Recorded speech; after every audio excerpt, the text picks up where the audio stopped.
So what I'm hearing is that the consensus says that if you are a Guns N' Roses fan, then you're going to love this game.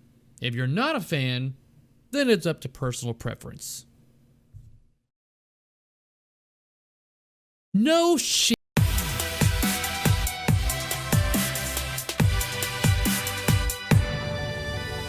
What's up, guys? Welcome back to my channel where I talk and do everything pinball. So if that sounds interesting to you, then hit that subscribe button down below. Don't worry, this video is not going to be entirely about Guns N' Roses. This is actually just going to be the beginning of it. It's going to have to do with Guns N' Roses, and I have a number of other topics that we can talk about. But the main thing that I need to talk to you about Guns N' Roses is what it has done for pinball. This new machine that Jersey Jack has brought out to the masses has really given a spotlight and a lot of exposure to pinball in general. Now, when I say that, I'm going to go over some numbers here with you, and that should give you an idea of the impact that this title has for pinball hobbyists out there and bringing new people in, okay? So when it comes to pinball content in general, among all of us out there that do content, whether it be me or Straight Down the Middle, Dead Flip, I can go on and on, different people that do content for you, like on YouTube. Depending on the content, obviously, like if it's news related, like brand new items, a new machine, then obviously those are going to get more views. If it's older stuff or how-to videos, those tend to get less views. So let's take it from the point of view of a brand new game gets announced.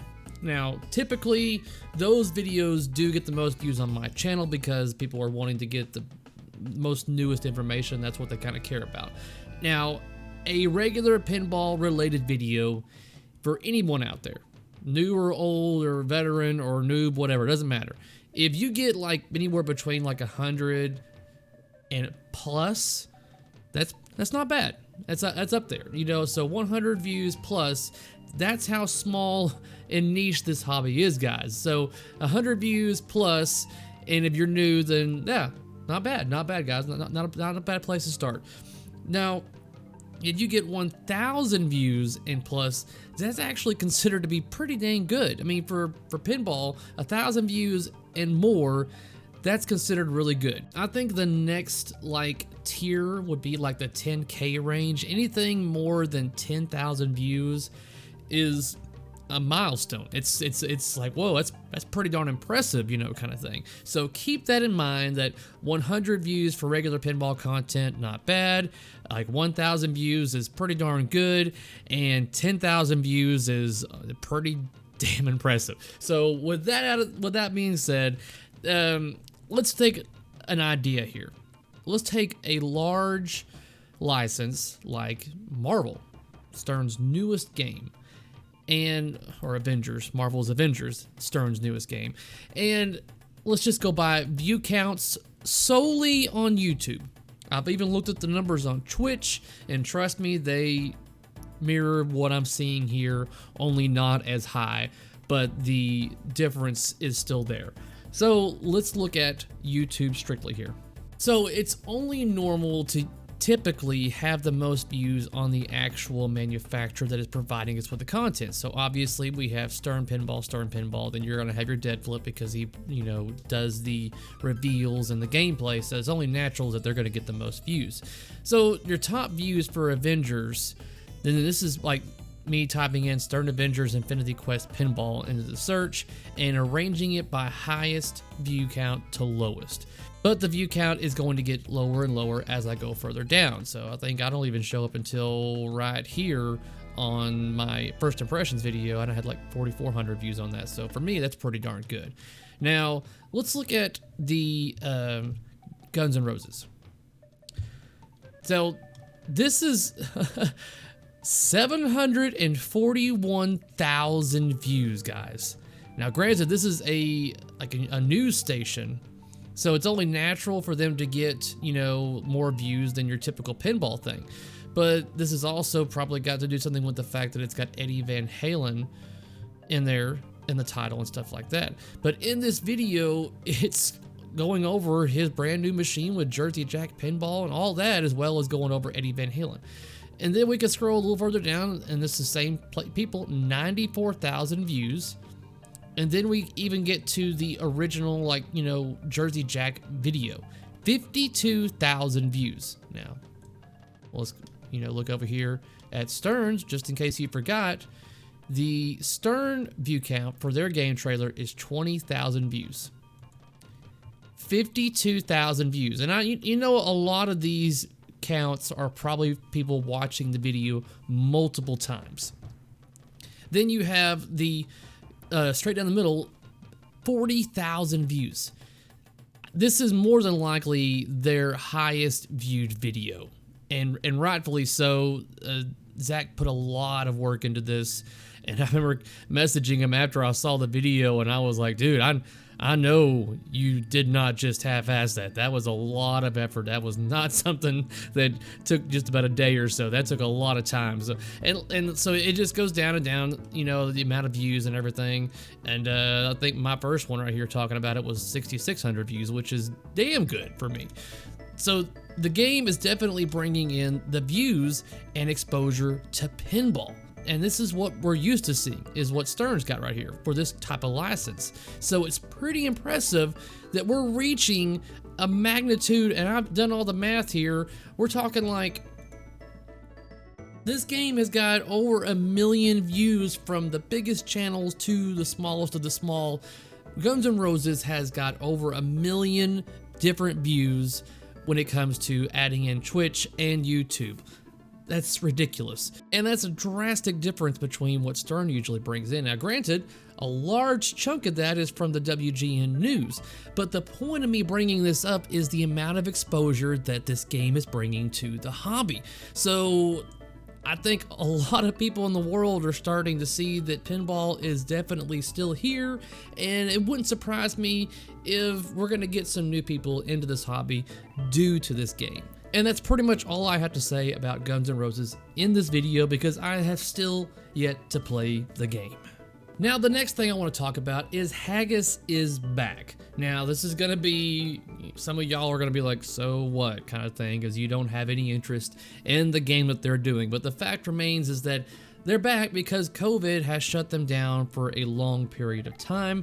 So it's nice to see that they are back in action and they go right back into manufacturing and getting this game out, or at least having it available for those of you out there that want to purchase this game. So they released a trailer video that shows off like their game.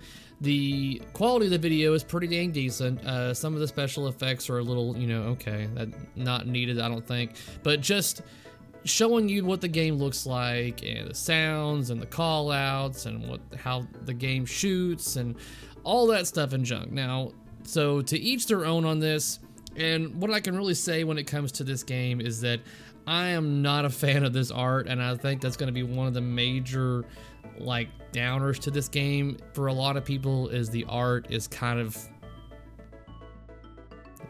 it's not pleasing to me. To each their own. But when I look at this, I don't like the art. But what I do like is that they have made a game. That's something that certain people can't say right now. They themselves, with a small amount of people that they have and production line and stuff like that, they have made a game, guys, and it's for sale and you can purchase this. So that's a lot further than you know who. So Pinball Expo, the virtual edition, came out this past weekend. Now, this is something that obviously we would have much rather have done in person. I can't believe it's already been a year since I went to Chicago to last year's Expo. It's crazy how much time has flown by.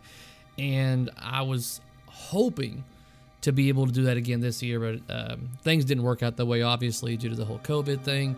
But there was a couple little things that are worth mentioning during this whole thing. Like, I'm not saying that everything else was not worthy mentioning. There's plenty of things that took place in there, guys. It's just that I honestly didn't get a lot of time to watch it. I was busy doing a number of other things, so some of the things I'm going to point out I just believe are kind of noteworthy, or they're in the news in general. So let's just kind of talk about that. I didn't even watch my segment about installing pin stadiums on Turtles. I didn't even know it aired. It was one of those things where I didn't think I saw it until like the Saturday, and I was like, oh, did it even air? And then I had to find out that, yeah, it did. So that was up there for Scott for showing off the Penn Stadiums. But one of the things worth mentioning is Todd Tuckey from Tnt Amusements was inducted into the Pinball Hall of Fame. And well-deserved. Round of applause to you, man. It's for all the things that you do for this hobby and for the people in it. We greatly appreciate it. And once again, congrats to you on that. And then the next thing that's noteworthy, I guess, I watched this segment because everyone was talking about it and everyone's all excited that supposedly Stern with Joe Kamikow are doing a Harry Potter, and I'm here to tell you, no, they're not. There's no way, because just by looking at their faces and the reactions whenever it was talked about, this is a troll move, guys. Joe has done this before when he's talked about Back to the Future. They know what games we want, okay?